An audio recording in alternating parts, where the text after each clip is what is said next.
guys, welcome back to my channel, or welcome to my channel if you are new. My name is Allison and welcome to my story time. This is going to be my first story time. Most of my videos on my channel have been makeup related, but I am starting something completely new and I'm going to be doing some thrifting and makeup and some story times. So this story time is going to be about working in the hospital, and me specifically working in ultrasound. I am an ultrasound tech. I have been for several years now, and I thought I would share what it's like to be an ultrasound tech, the people that I've dealt with, patients, administration, all that.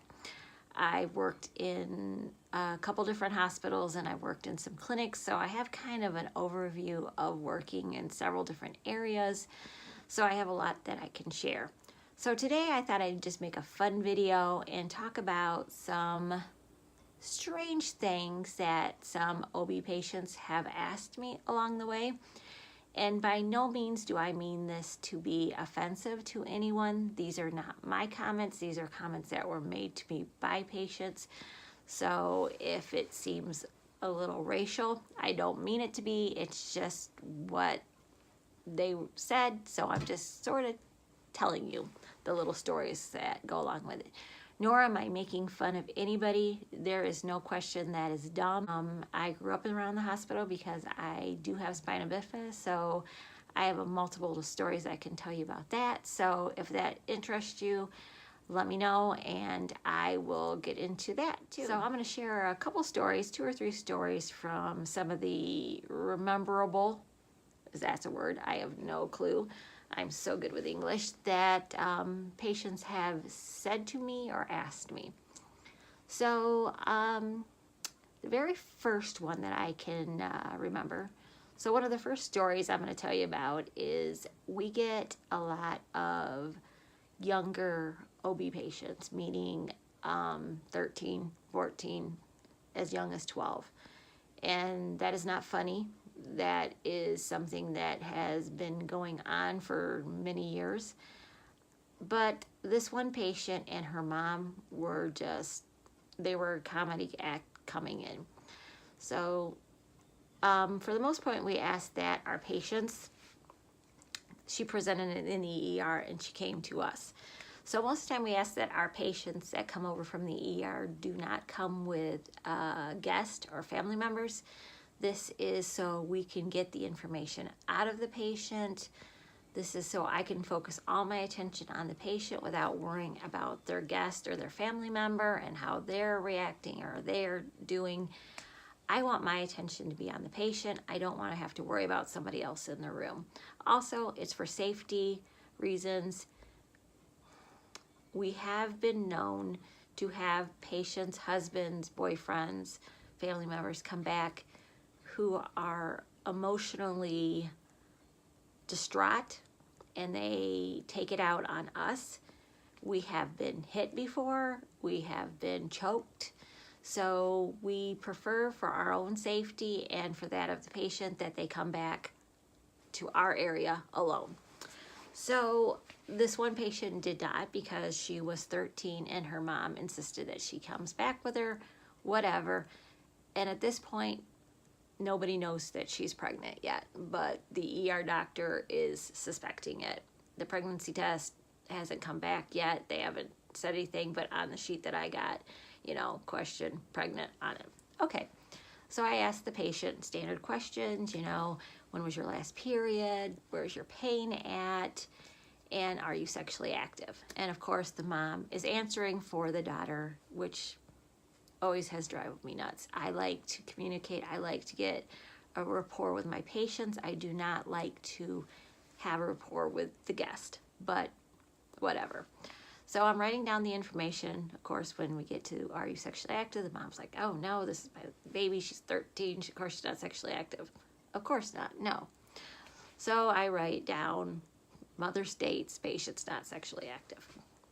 Because we have to give this information that we are getting from the patient to our doctors so they can read the films with that information. So I write all that down and then I put the probe down on the belly, and I start getting my pictures, and of course I can see what's called a gestational sac, which is where the baby lives within the uterus, and I can see a yolk sac, which is what sustains the pregnancy until the placenta is formed. And I see a little teeny bean with a little bit of heart rate. So the patient's probably at that point 6-7 weeks pregnant, because I can see a little bean. So normally the time I move my my camera so only I see it, because I don't want to get into it with the patient. Sometimes they are having a miscarriage. Sometimes they're going to choose later to have an abortion. I'm not going to make anything harder on the patient than it needs to be. They don't need to see something if they don't want to see it, or if it's going to upset them. So I move my camera. I also can't give information.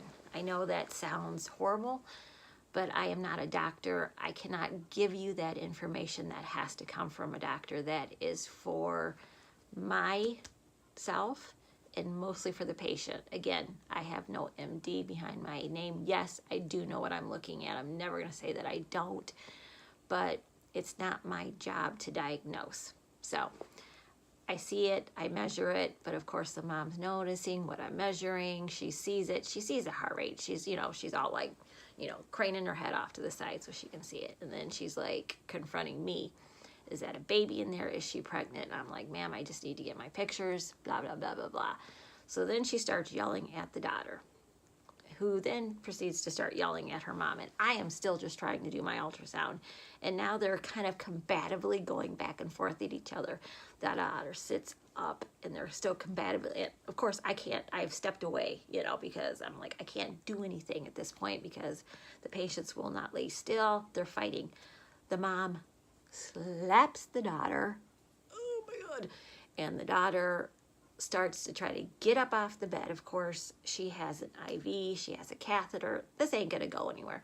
So I'm like trying to get her in, and they're yelling and screaming and cussing, and finally I have to call security because the patient's safety is in jeopardy. She's trying to get out of bed, she's trying to get away. I have to call security. So I call security, they take mom away, and I can finish my test. The patient apologizes for, what happened. And I get on with my test. I get her over there. I don't know what happened after that point. I don't know if there was more yelling and screaming in the ER. My hopes is that no matter what was decided about the pregnancy, that mom and her came to terms with each other and they got over this. So, because no matter what happens, whether she keeps it, doesn't keep it, has an abortion, doesn't, none of my business, none of my concern, but still, I hope the family's together. So that was one of the more ones. Now, the more lighter side ones, I have more than once had a patient who has asked me if I can tell them what color the baby's going to be. Again, I don't mean this in any racial way. It's just funny to me because if you look at a screen, it's in gray. So no, we cannot tell you what color your baby is going to be. You're going to have a beautiful baby. That's all that should matter. But that has always cracked me up. And more than one person has asked me that. I have asked how accurate the dates are because one girl wanted to know because she's like, well, how accurate are these dates? I'm like, they're pretty accurate up to like 2 or 3 days. She's like, oh, so it can't tell me who the baby daddy is from like a 12-hour time period. I'm like, 12-hour time period? She's like, yeah, well, I met this guy at the bar on the night, and then we fooled around, and then I went home to my boyfriend, and then we fooled around the next day. So I really need to know if it's the guy I met at the bar or if it's my boyfriend's. And I'm like, OBs, the ultrasounds are good, but we're not that good. You're probably gonna have to get some blood work done. Don't know what happened to that one. Don't really want to know. Oop, I'm losing light quickly, so I better get down to this. I'll leave you with my last one. This last one really actually ticked me off. We have to be on call.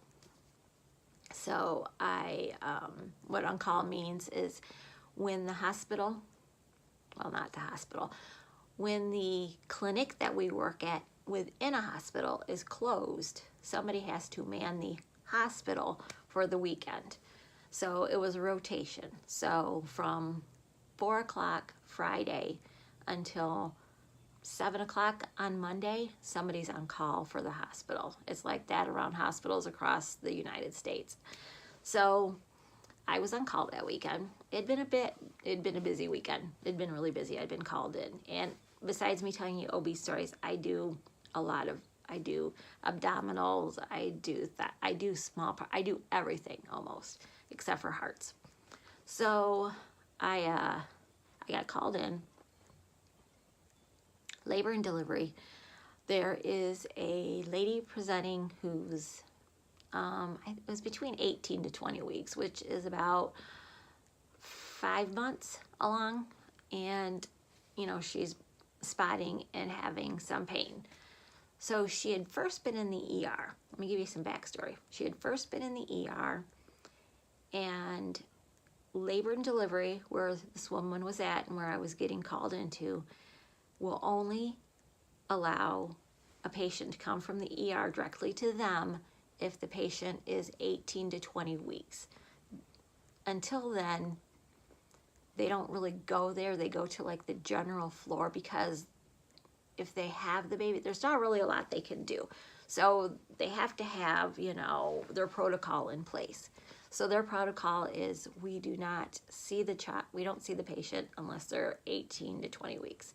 So they had made it to labor and delivery. So I was under the misinformation that they had done a pregnancy test on this patient. So I go in, and of course, the patient is in too much pain and she is bleeding, so she can't come down to my area. So I need to take my machine, which is quite large, and take it up to her. So I do that, unplug everything, you know, get my little machine, put my gels, put everything there, and elevator up to the floor, get out, maneuver my machine in a tiny room, and the patient's laying there, looking like she's in too much distress, if I'm going to be honest with you. Her boyfriend is rubbing her feet, being very sweet in my opinion, you know, and she's sucking it all down. And I get in there and I plug everything in and I get her information, and I find out, you know, they'd, you know, had an IV in her and she hadn't gone to the bathroom, so her bladder was full enough and all that. And if anybody's interested as to why we have to have full bladders and the reasons, side note, if anybody is interested in why there has to be protocol set up for why you have to be NPO or why you have to have a full bladder, of any of that, let me know, and I can do other videos to explain why there are protocols to why certain things have to be done. So she has a full bladder, cool. I, you know, find out, how long have you been bleeding? Oh, I've been bleeding since, you know, last night, blah, blah, blah, blah. I've been having pain, blah, blah, blah, blah. And I should be about 19 weeks pregnant. So not quite 5 months. So I'm like, cool. 5 months, you're going to see a baby. There's a baby you're going to see, and it's going to be moving. It's going to be doing all that lovely stuff. Hopefully, as long as she's not having, you know, a miscarriage. So I tuck the little towel down, I get everything, and I squirt the gel. And she has up to this point to tell me the truth, and she has not. So I put my probe down. There is no baby anywhere within that uterus. There's not even a itty bitty thickening of the endometrium, and that's where the pregnancy will develop, is within the endometrial lining. And that's not even thickened. And when it's thickened, it means that there's possibility there's a pregnancy going on. I'm talking, it's just like a little thin layer. Nothing's going on with that uterus. No pregnancy is going on with that uterus. So I'm like, are you flipping kidding me? I got called in for this emergency procedure and there is no pregnancy, and they called me in. I'm a little pissed, actually. And she's just looking at me like, And the patient's still, or the husband's and the boyfriend's still rubbing her feet, and he's like, you know, what's going on? Can you tell me anything? And I'm like, well, no, I can't tell you anything.